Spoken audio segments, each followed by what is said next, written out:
Now, maybe you were such a person. Maybe you were a person that wasn't very religious at all. And you were living life like the rest of your extended family. But something came in your heart and you said, you know what? I'm going to take this guidance seriously. I don't know how it happened. Maybe Allah made it happen through some YouTube video. Or it happened through some khutbah you heard, or a friend, or however it happened. But you decided to make a change for the better in your life. And when you start changing the behavior in your life, the first people to see a change in you will be your own family.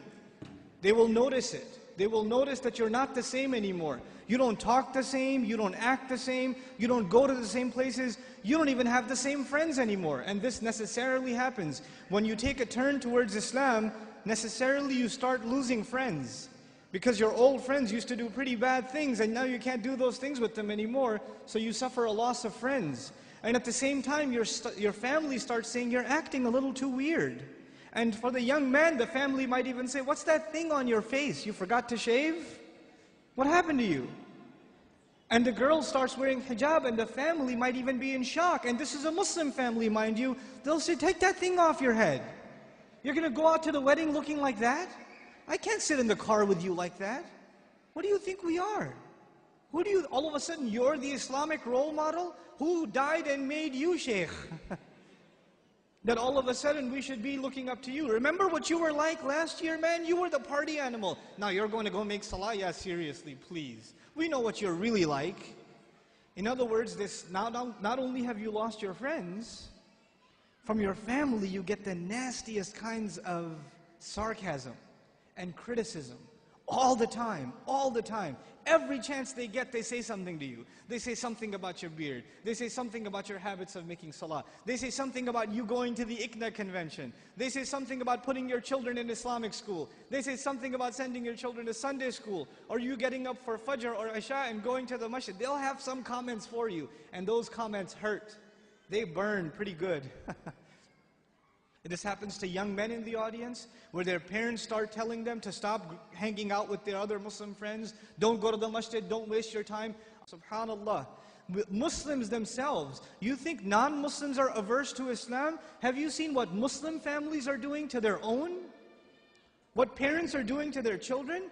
I know of cases myself where parents said, we will not pay your college tuition. We will not look for a wedding made for you until you take that hijab off.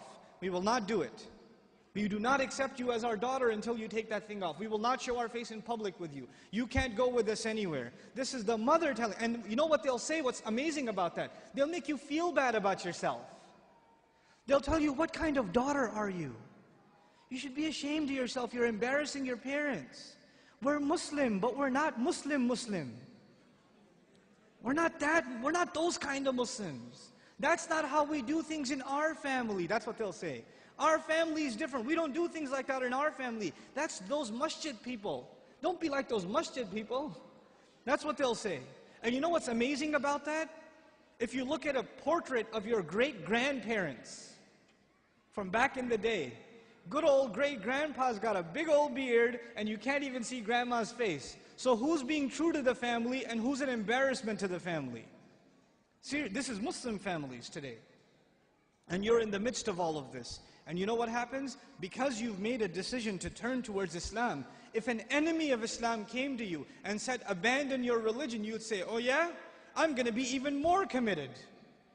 You would become energized in your zeal for the religion when the enemy attacks Islam. We'd get even more fired up. Muslims get fired up in the craziest of ways.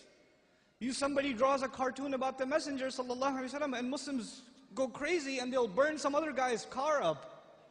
Or break somebody else's, because they're really angry.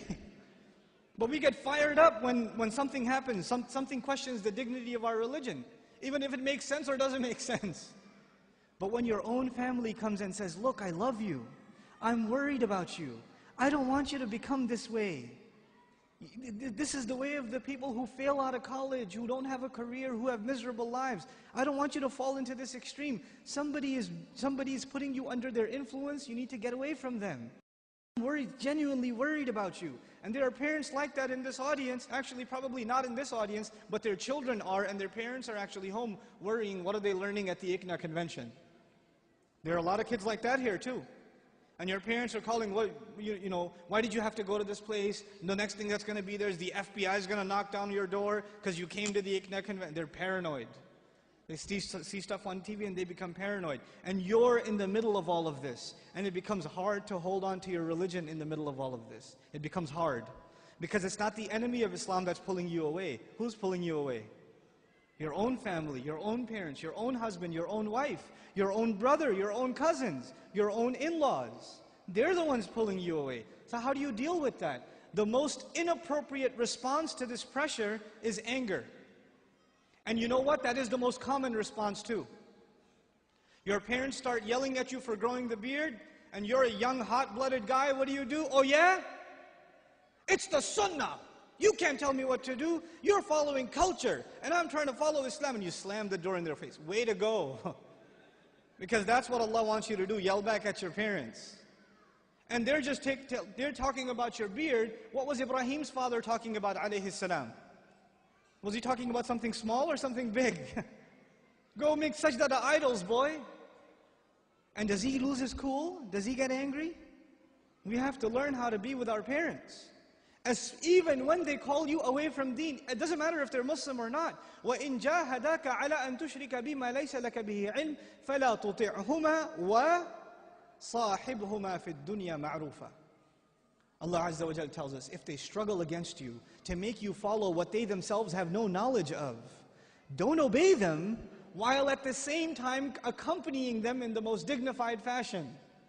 Obeying them is separate, respecting them is separate. Just because you didn't obey them for the sake of Allah, when it came to matters of halal and haram, or when it came to matter of iman and shirk or kufr, just because you didn't obey them does not give you the right to get angry at them. You can't.